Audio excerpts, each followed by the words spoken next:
मुंबई लोकसभेसाठी भाजपची महत्त्वाची बैठक दादरच्या वसंत स्मृती कार्यालयामध्ये मुंबई भाजप अध्यक्ष आशिष शेलारांचा पक्षाच्या सर्व नगरसेवकांशी संवाद।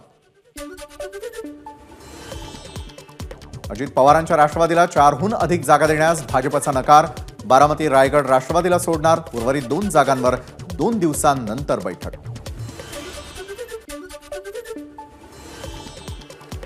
मुंबईमध्ये आशिष शेलारांच्या हस्ते 6 डिजिटल प्रचार रथांचं उद्घाटन। मुंबईमधील 6 लोकसभा मतदारसंघात मोदी सरकारच्या विकास कामांची माहिती दिली जाणार। मुंबईतले सर्व खासदार निवडून आणण्याची जबाबदारी तुमची। वॉर्डात फिरा। मुंबई भाजप अध्यक्ष आशिष शेलारांचे नगरसेवकांना आदेश। तर अब की बार 400 पार गाठायचं असेल तर मुंबईतले 6 खासदार निवडून आणणं गरजेचं, शेलारांचं वक्तव्य।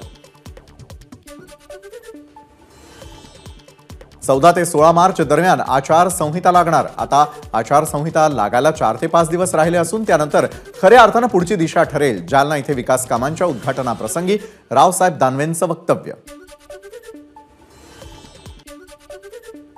जागा वाटपाबाबत अनेक तर्क लावले जात आहेत। महायुतीमध्ये शिवसेनेला 5-6 जागा मिळणार अशा चर्चा काही दिवसांपासून सुरू।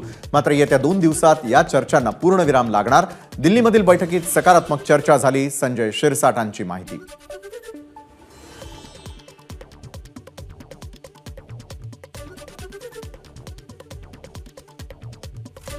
महायुतीचा जागा वाटपाचा तिढा अजिबात सुटणार नाही। भाजपला सगळ्या जागा लुबाडायच्या आहेत। ठाकरे गटाचे खासदार विनायक राऊतांचा हल्लाबोल, तर दोन्ही गद्दार गटांना भाजप आपली जागा दाखवेल, राऊतांचं टीकास्त्र। लोकसभा निवडणुकीच्या पार्श्वभूमीवर पुण्यामधील मोदीबागेत जयंत पाटील आणि शरद पवार यांची बैठक। आमदार शशिकांत शिंदे, खासदार श्रीनिवास पाटील, सारंग पाटलांसह इतर नेते उपस्थित। सातारा आणि बीड लोकसभा मतदारसंघामध्ये कोण उमेदवार असेल याबाबत चर्चा झाली। 5-6 ठिकाणचे उमेदवार निश्चित। बैठकीनंतर जयंत पाटलांची माहिती, तर भाजपचा पराभव करण्यासाठी वंचितला महाविकास आघाडीमध्ये घेण्याचा आमचा प्रयत्न, जयंत पाटलांचं वक्तव्य। उद्धव ठाकरेंचा आदेश आम्हाला मान्य असतो। महाविकास आघाडीमध्ये सगळं ठरलंय, फक्त अधिकृत यादी जाहीर व्हायची आहे। चंद्रकांत खैरेंची माहिती, तर राज्यामध्ये महाविकास आघाडी 35 जागा जिंकणार, खैरेंना विश्वास। प्रकाश आंबेडकरांना 2 नाही तर जास्त जागा देणार, काँग्रेसचे महाराष्ट्र प्रभारी रमेश चेन्नीथला यांची माहिती। प्रकाश आंबेडकर आणि शरद पवारांचं कधीही जमलं नाही आणि जमणारही नाही। येणारी लोकसभा आम्ही ताकदीनं लढू आणि जिंकू। प्रकाश आंबेडकर महाविकास आघाडीत राहणार नाही, हा डोंबाऱ्यांचा खेळ आहे, संजय शिरसाटांची टीका।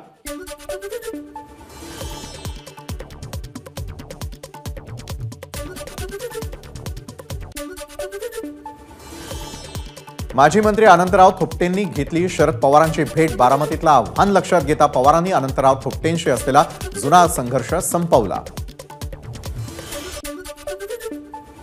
लोकसभा निवडणुकीच्या पार्श्वभूमीवर सतेज पाटील आणि हसन मुश्रीफांमध्ये संघर्ष।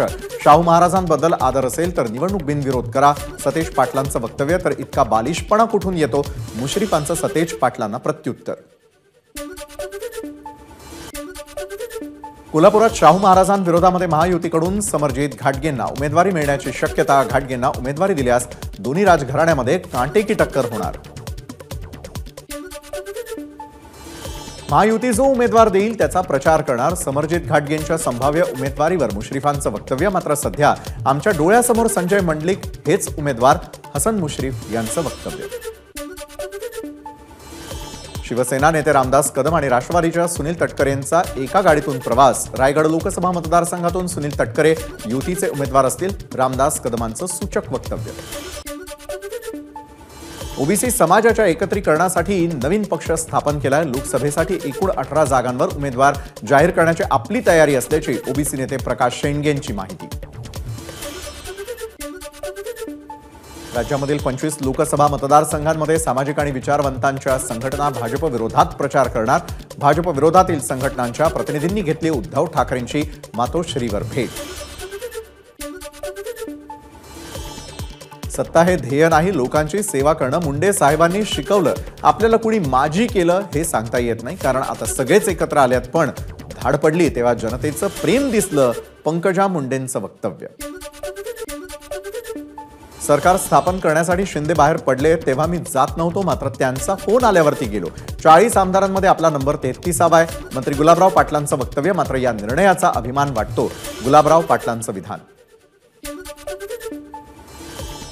ठाकरे गटाचे आमदार भास्कर जाधव यांचं कार्यकर्ते पदाधिकाऱ्यांना भावनिक पत्र. चिपळूणमध्ये उद्या संवाद मेळाव्याचं आयोजन. भास्कर जाधव काय बोलणार याकडे लक्ष. आम्ही गुवाहाटीला गेलो त्यावेळी भास्कर जाधव बॅग भरून तयार होते, परंतु उदय सामंत आणि रामदास कदमांनी त्यांना त्यावेळी विरोध दर्शवला. आमदार योगेश कदम यांचा दावा. भाजप मंत्री मंगल प्रभात लोढांच्या हस्ते मुंबईतील घाटकोपरच्या पंतनगरमधील शिवसेनेच्या शाखेचं उद्घाटन. या शाखा उद्घाटनासाठी मुख्यमंत्री एकनाथ शिंदे हजर राहणार. शिवसेनेच्या शाखेचं मंत्री मंगल प्रभात लोढांनी उद्घाटन करावं, इतकी वाईट वेळ शिंदेंच्या शिवसेनेवर आली आहे. खासदार संजय राऊतांचा मुख्यमंत्री शिंदेंना टोला. मनसेच्या 18व्या वर्धापन दिनानिमित्तानं नाशिकमध्ये मेळाव्याचं आयोजन. मेळाव्यामध्ये राज ठाकरेंकडून विविध विषयांवर भाष्य. 9 एप्रिलला गुढीपाडव्याला सभेमध्ये भूमिका मांडणार. मनसेच्या वर्धापन दिनी राज ठाकरेंची घोषणा. अनेक विषयांवर बोलायचं आहे. राज ठाकरेंचं वक्तव्य. हे डरपोक सरकार स्वतःला हिंदुत्ववादी म्हणवतं, तर माझ्या हाती सरकार द्या. सगळे भुंगे एका रात्रीत बंद करतो. राज ठाकरेंचं सरकारला आव्हान.